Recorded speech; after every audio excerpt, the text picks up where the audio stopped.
I was scrolling through Craigslist when I spotted an ad for a couch that seemed like a steal. The price was much lower than I expected, and the pictures showed it in excellent condition. I was moving into a new house, and saving money was really important. I reached out to the seller, a guy named Darren. He seemed friendly, but a bit too eager, insisting that he would deliver the couch himself. This made me a little uneasy, but I brushed off my worries because of his friendly demeanor. On delivery day, Darren showed up right on time. However, his behavior was strange.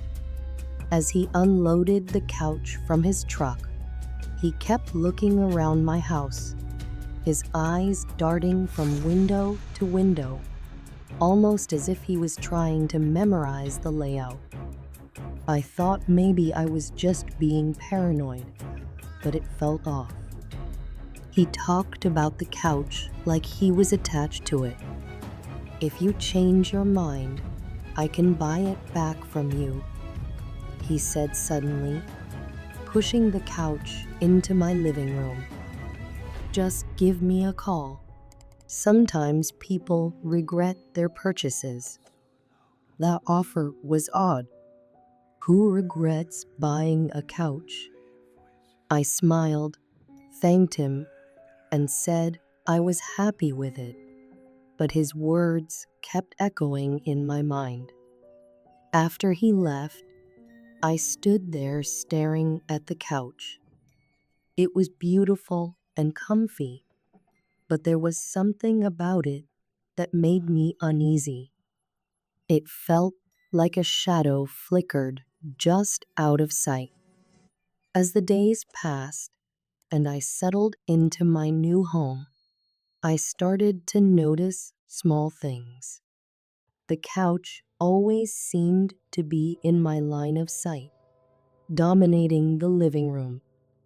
Then came the smell of faint, musty odor that got stronger every time I sat down. At night, when the house was quiet, I heard strange noises coming from the living room. It sounded like something was moving, but when I turned on the lights, everything looked normal. I kept wondering if it was just the usual sounds of a new house or my imagination playing tricks on me. Then, one Wednesday afternoon, I got a call from Darren. He cut straight to the chase. "I really need that couch back," he said, urgency creeping into his voice.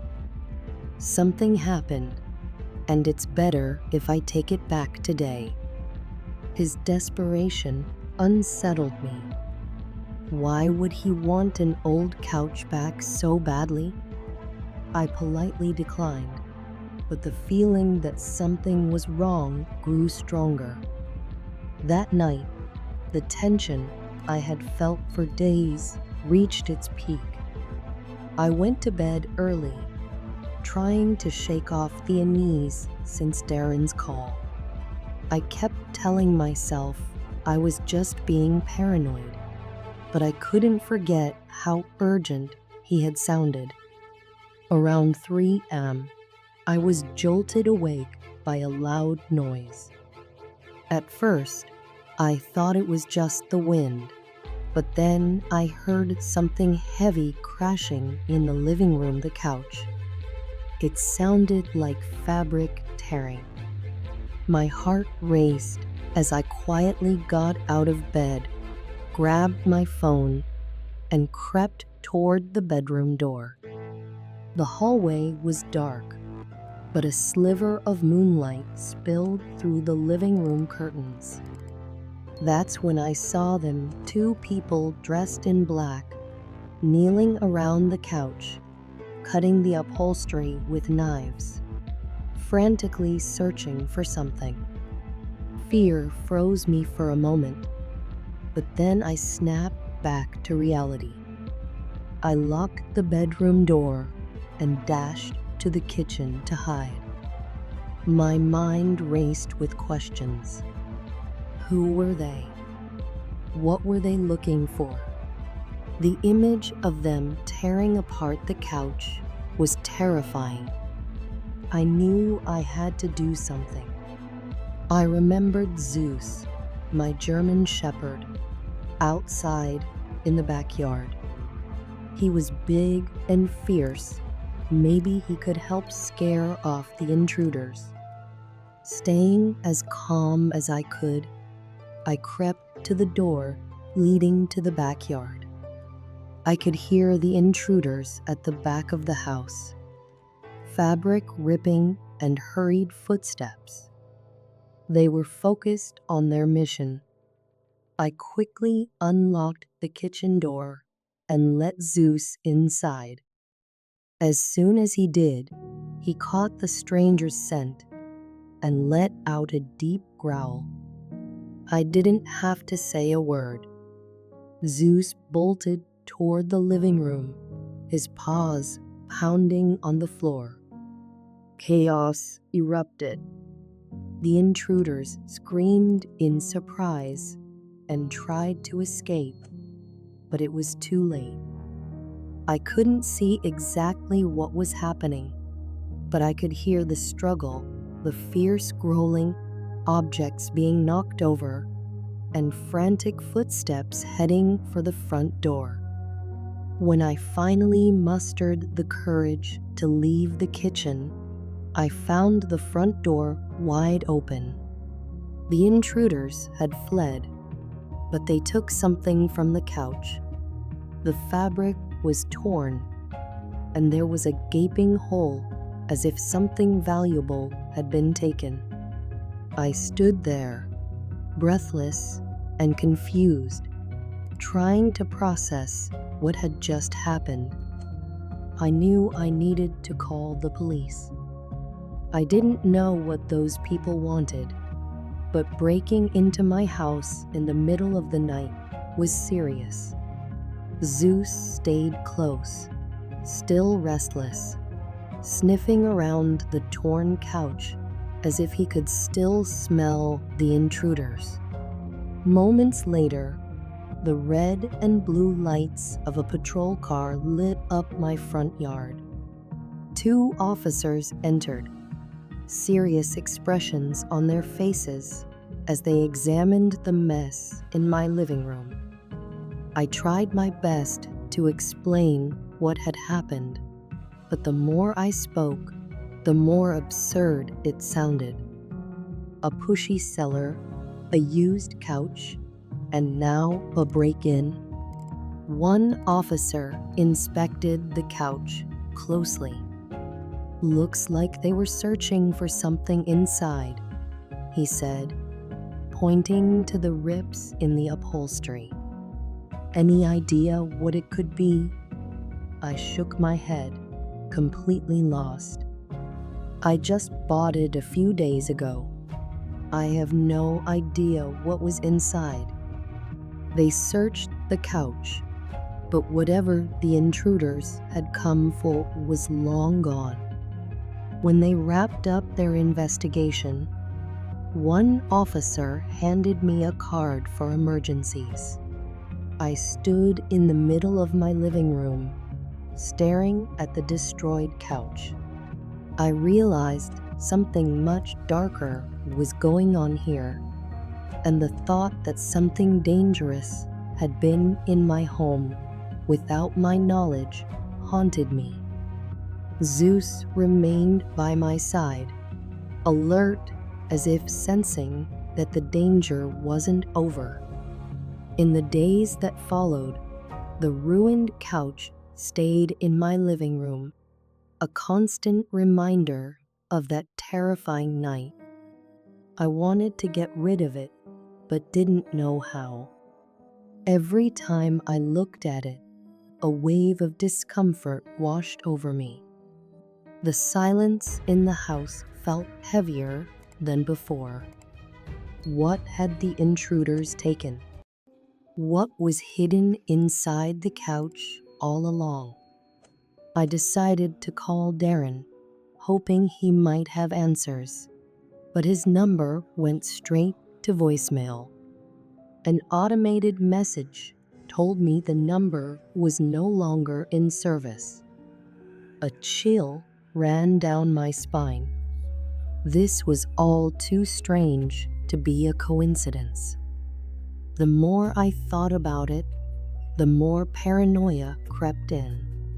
I tried to shake off the incident and return to my routine, but the image of those intruders ripping apart the couch haunted me.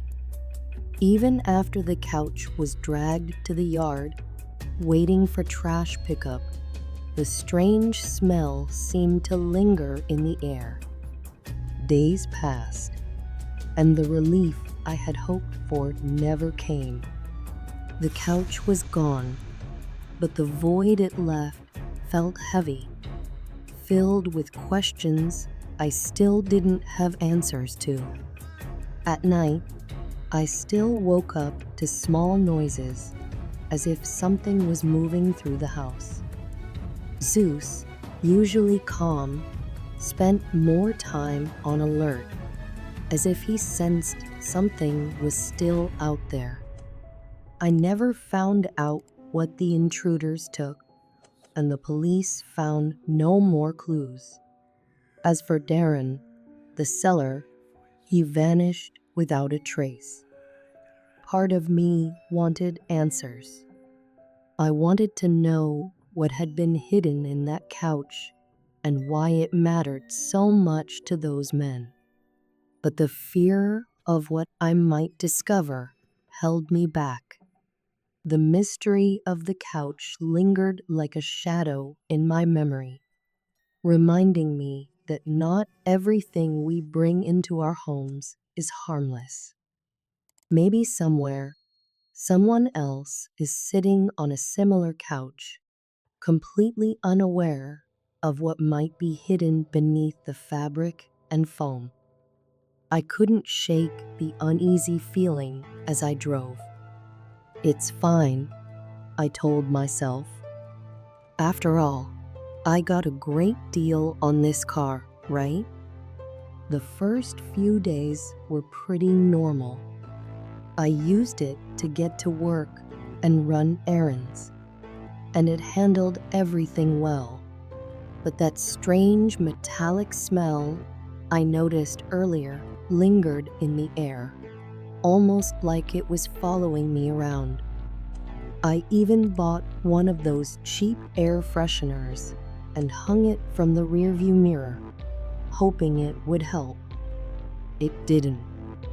The smell stuck around like an unwelcome guest. One night, after leaving work late, I noticed something that made my stomach drop. As I shone a flashlight into the back seat, I spotted dark stains on the fabric. They weren't huge, but they were definitely there. How had I missed them? A chill ran down my spine as I scrubbed at the stains with a damp cloth, but they wouldn't budge. It was like they were burned into the material, maybe from something that happened a long time ago. That night, I told my friend Mike about the smell and the stains. The next day, he came over to check it out. "Dude, you're overreacting." He laughed nervously, inspecting the marks. "It's probably just spilled soda or something. No big deal." But I wasn't convinced. Something about the situation felt wrong. The smell and the stains were getting under my skin. I kept thinking about the guy who sold me the car. He seemed so eager to get rid of it. Did he know about this? I couldn't shake the thought that something was off. That's when I decided to look into the car's history. Maybe I was just being paranoid, but deep down, I felt like the car had a past I wouldn't like. The more I thought about it, the more I couldn't ignore it. A few days later, my unease had grown. The stains in the back seat still bothered me, and the smell was getting stronger. Determined to figure things out, I decided to clean the car more thoroughly.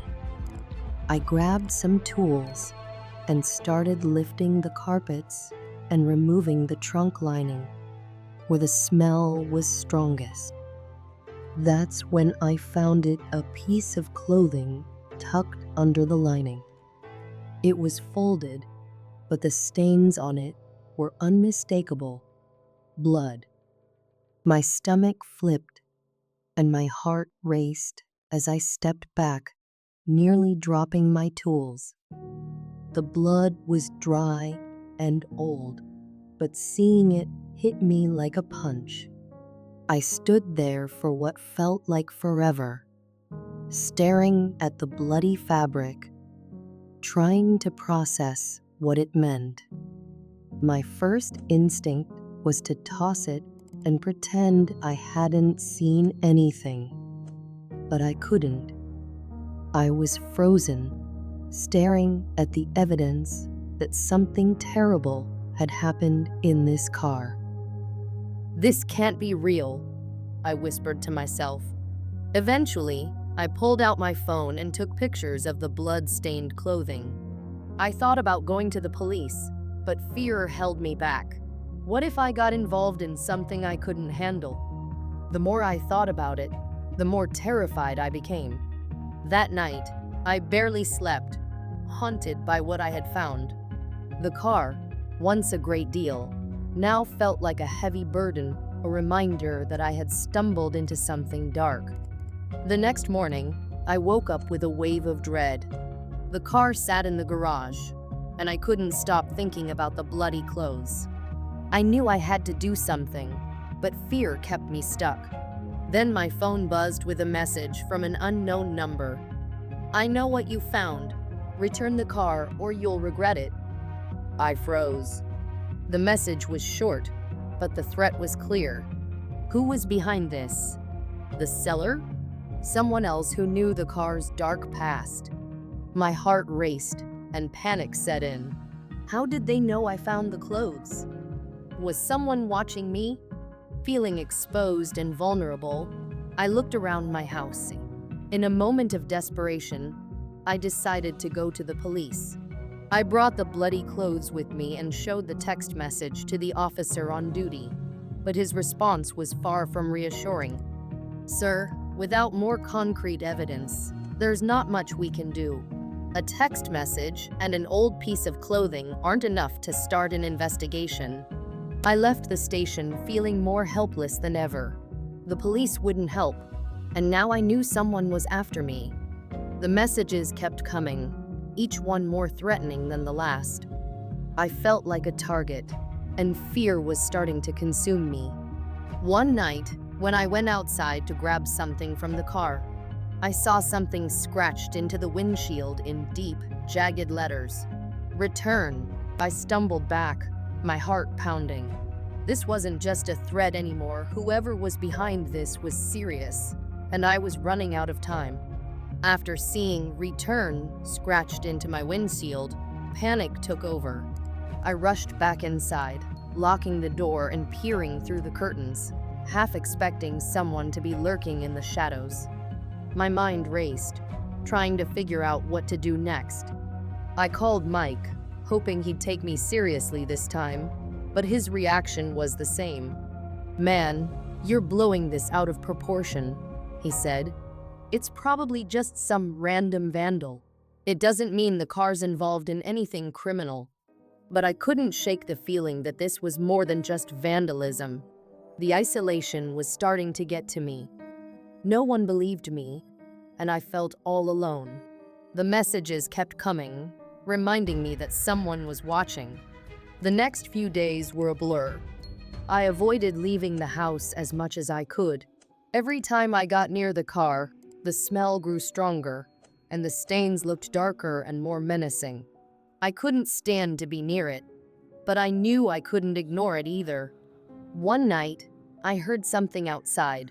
Footsteps, maybe? My heart raced as I peeked through the window. Someone was standing by the car, just staring at it. They were looking at me, too. I froze, too scared to move. Whoever they were, they knew where I lived. They got closer, and I watched from the window, paralyzed, until they eventually walked away, disappearing into the night. I realized then that things were only going to get worse, and I didn't know how much longer I had before the threats became real. The deeper I dug into the car's history, the more disturbing details I uncovered. The car had changed hands multiple times, but one previous owner stood out. A man with a criminal record for assault and drug-related charges. My stomach tightened as I read through his file. This guy wasn't just a petty criminal, he had deep connections to some serious shady figures. What made my blood run cold, though, was discovering his ties to the local police. Whispers online spoke of corruption in the department, and his name came up more than once. Suddenly, it made sense why the cops had been so dismissive of my report. They were protecting him. The realization hit me hard. I wasn't just dealing with some random criminal. I was tangled in something much bigger, something that could get me killed. I knew I couldn't trust the local authorities anymore. If the police were involved, I had no one to turn to. The isolation I felt before now felt suffocating, but I wasn't about to give up. I needed to find someone who wasn't tied to this mess. That's when I remembered an independent journalist I had read about. He'd been investigating police corruption in small-town forces for years. If anyone would listen, it was him.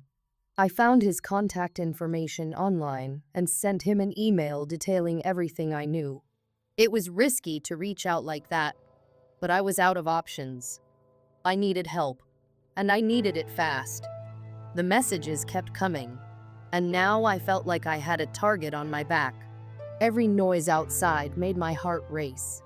I hadn't slept in days, and I knew the danger was closing in. It was only a matter of time before the threats turned into something worse. Then it happened on a warm, stifling night. I was sitting in my living room, too on edge to sleep, when I heard a faint metallic noise outside. My stomach dropped. I jumped up and looked through the window. There he was, the previous owner of the car, standing next to it, staring directly at my house. My blood ran cold.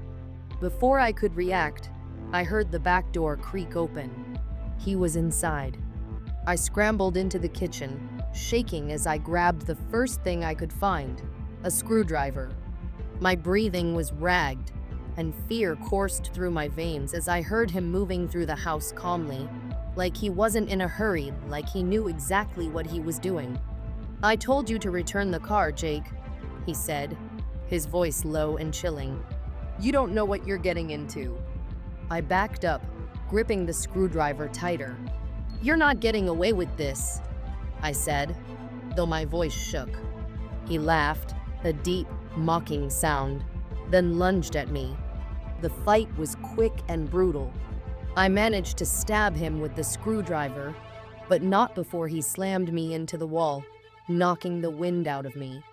Pain shot through my back, but I didn't stop. Bleeding and disoriented, I shoved past him and ran for the side door. I ran outside, yelling for help as he stumbled into the shadows, fading into the night. I fell to the grass, clutching my side, struggling to breathe. He was gone, but I knew this wasn't the end. I had to act quickly. With shaking hands, I grabbed my phone and called the journalist. I spilled everything. It was time to reveal the truth, no matter what it took. In the days that followed, everything started to come together. With the journalist's help, the story broke. The man who attacked me was part of a gang that used stolen cars for all kinds of illegal stuff, like drug trafficking and violent crimes. The car I had bought was linked to multiple crimes, and the previous owner was desperate to hide any evidence. The journalist, already investigating police corruption, used my story to shed light on the case. Local news picked it up, and soon the pressure on the authorities became too much to ignore. The man was arrested, and his criminal activities were exposed. But even with him behind bars, I didn't feel safe. Fear and paranoia lingered. I felt like someone was always watching me, and shaking that feeling was tough. Every noise outside sent a jolt of panic through me, and I couldn't stop glancing over my shoulder. I sold the car as soon as I could. I didn't want it around anymore. I tried to forget everything that had happened, but the memories stuck with me like shadows. The stains on the seats and the strange smell wouldn't go away. I had survived, but I wasn't unscathed. My body was healing, but my mind felt like it would never be the same. Every time I closed my eyes, I saw his face and heard his threats. Even without the car, it felt like the past was still chasing me. Soon, I was about to leave for another work trip. This was a regular thing for me, but I needed someone to look after my dogs, Max and Bella. They were usually fine with strangers, but I felt uneasy leaving them with someone I barely knew. So, I decided to hire a sitter through a popular app. Ethan had great reviews, and our phone call put me at ease. He seemed detail-oriented, which helped calm my nerves. On the day I left, I gave him the basic instructions: when to feed the dogs, their walking schedules, and where their favorite toys were. He listened closely, treating every detail like it mattered. As I finished packing, Ethan stood by the door, watching. "They'll be in good hands," he said with a reassuring smile. I smiled back, feeling grateful. With one last look at my dogs, who were excited to meet a new friend, I walked out the door. The days flew by, and soon I was on my way home. I hadn't thought much about what had happened while I was away. Ethan sent me regular updates with pictures of the dogs running around and notes about their routines. Everything seemed fine. But when I finally got home, the relief didn't last long. Max and Bella ran to greet me, but something felt off. They seemed cautious, less excited. I shook my head, trying to push away the nagging feeling that something was wrong. As I walked through the house, I noticed a strange smell that wasn't mine. In the bedroom, I found my bed unmade, something I didn't remember leaving behind. The sheets were tossed around, and as I got closer, the unsettling smell grew stronger. I told myself it must be in my head, trying to convince myself that nothing was wrong. But as I moved down the hall to the bathroom, I saw the mirror was foggy, like someone had just taken a shower. My stomach twisted. The last thing I wanted to believe was that Ethan had used my things while I was gone. I tried to ignore it while taking care of the dogs, but the doubts crept in as the night wore on. Who else could it be? I tried to dismiss the thoughts, but the signs were there, and the idea that someone had crossed a line haunted me. In the days after I returned, my unease only grew. First, my favorite shirt was missing. I always kept it in the same spot, but now it was gone. I thought I misplaced it, but I couldn't find it anywhere. Then, my favorite book vanished from my bedside table. The discomfort grew as I noticed more things missing or out-of-place utensils, glasses I didn't remember using. I spent days wondering if I was imagining it, but every time I found something off, my gut told me something was wrong. Then I noticed my dogs acting strange. Max, usually playful, followed me around like he was worried. Bella spent most of her time curled up in a corner, which was unusual for her.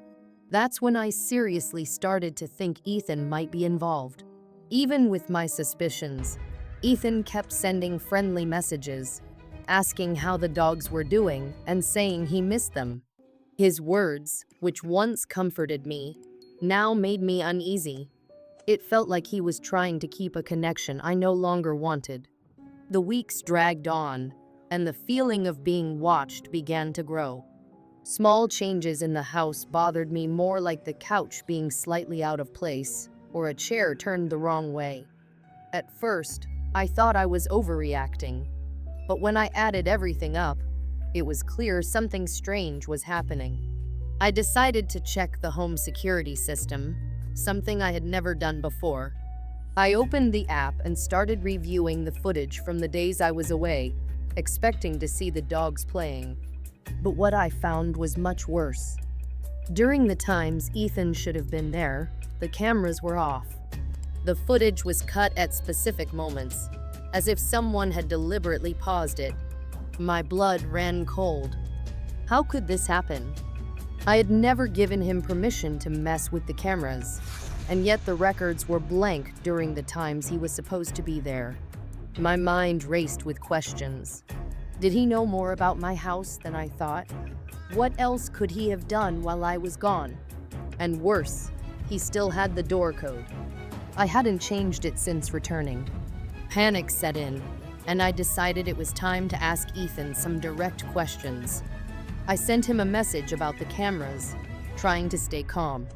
His response was quick but vague. "Oh, maybe it was a system glitch. That happens sometimes." But I knew it wasn't just a glitch. Something deeper was going on, and I needed to find out what it was. After Ethan's vague response, I felt something inside me snap. I couldn't ignore the signs anymore. I had to dig deeper. I decided to look into Ethan's past. I quickly searched online, hoping not to find anything alarming. But what I discovered made my stomach drop. He had been accused of obsessive behavior by a former client. The woman claimed he had spied on her and used her things without permission. She even filed a lawsuit, but it was dropped due to lack of evidence. It was as if Ethan knew exactly how to avoid getting caught. Suddenly, everything clicked. The missing items, the disabled cameras, the changes in my dog's behavior, it all added up. He had done this before, and now he was doing it to me. Then came the terrifying question. Was he still coming into my house without me knowing? Was he using the door code to sneak in while I was out, or even while I was asleep? The thought that he might be watching me made my skin crawl. I had to do something, but confronting him filled me with dread. What would he do if he found out I knew? I had to be careful and find a way to expose him without putting myself in danger. I couldn't just accuse him without proof, and confronting him could backfire. I made a plan to trap Ethan. I arranged to meet him at my house, saying I wanted to discuss the dogs and needed his advice. He agreed without hesitation, as if he had nothing to fear. Before he arrived, I hid my phone to record the conversation, tucking it among the couch cushions. My goal was to get a confession, something to show the authorities. But more than that, I wanted to see how he reacted. When Ethan arrived, he seemed relaxed, like it was just another friendly visit. We chatted casually for a few minutes, but my heart raced with nerves. I asked about his experience as a pet sitter, and he responded in the same friendly tone. But when I started asking more specific questions about the time he spent at my house, the cameras, the missing items, something in his expression shifted. He hesitated but kept smiling. "Oh, about the cameras? Yeah, they can glitch sometimes.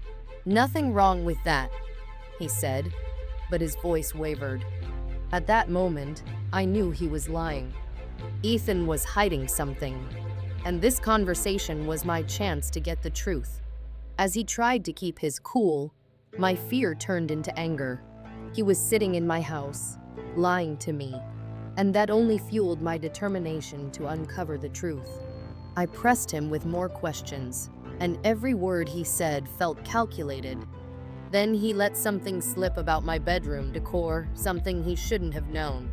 I had never mentioned it to anyone, and it was tucked away in a corner. That's when I realized he knew more than I had imagined.